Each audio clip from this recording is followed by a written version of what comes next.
அனைவருக்கும் வணக்கம். Welcome to Saro's kitchen. Saro's கிச்சனில் சென்னா மசாலா நாம் இன்றைக்கி செய்ய போகிறோம். ஹோட்டலில் செய்கிற மாதிரி, வீட்டில் நம்ம செய்கிற மாதிரி இல்லை. பார்த்திங்கன்னா 1 கப்பு சுண்டல் வேக வச்சு எடுத்து வச்சுருக்கேன். இதில் chicken masala 1 teaspoon, garam masala 1/4 teaspoon, கடுகு உளுத்தம்பருப்பு 1/2 டீஸ்பூன், தேவையான அளவுக்கு மிக்சர், தேவையான அளவுக்கு எண்ணெய். வெங்காயத்தை பாருங்கள், இது மாதிரி நீங்கள் கட் பண்ணணும். இது மாதிரி வெங்காயத்தை கட் பண்ணி எடுத்துக்கணும். அது போக பார்த்திங்கன்னா கடலை மாவு 2 டீஸ்பூன், கடலை மாவு, கருவேப்பிலை 1 ஈர்க்கு. இப்போ இதை எப்படி சமைக்கலான்றதை பார்க்கலாம். கடலை மாவை இது மாதிரி லிக்விடாக கரைச்சி எடுத்து வச்சுக்கோங்க. ஸ்டவ் ஆன் பண்ணி ஒரு கடாய் வச்சுக்கலாம். கடாயில் 2 டீஸ்பூன் எண்ணெய் விட்டுட்டு இந்த கடுகு உளுத்தம்பருப்பை இதில் சேர்த்துடலாம். கடுகு உளுத்தம்பருப்பு நல்லா பொரிஞ்ச விட்டு நம்ம எடுத்து வச்சுருக்கிற சுண்டலை இதில் சேர்த்துடலாம். பாருங்கள், சுண்டல் இந்த அளவுக்கு நல்லா வெந்திருக்கணும். இப்போ கடுகு நல்லா பொரிஞ்சிருச்சு. இப்போ இதில் நம்ம சுண்டலை சேர்த்துருவோம். சுண்டலை சேர்த்துட்டு அடுப்பை சிம் பண்ணிடணும். சிம்மில் வச்சுட்டு கரம் மசாலா,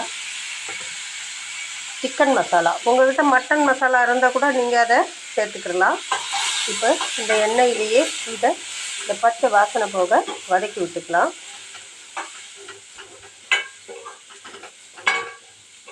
இப்போ வதக்கிட்டு நம்ம கரைச்சி வச்சுருக்க கடலை மாவை இதில் சேர்த்துடணும்.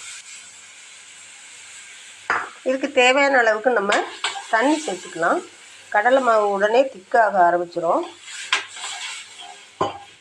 இந்த அளவுக்கு தண்ணியை சேர்த்துக்கணும்.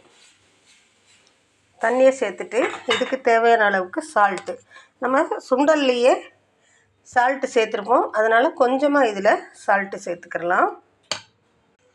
இப்போ இதில் கருவேப்பிலையும் மல்லித்தலையும் சேர்த்துக்கலாம்.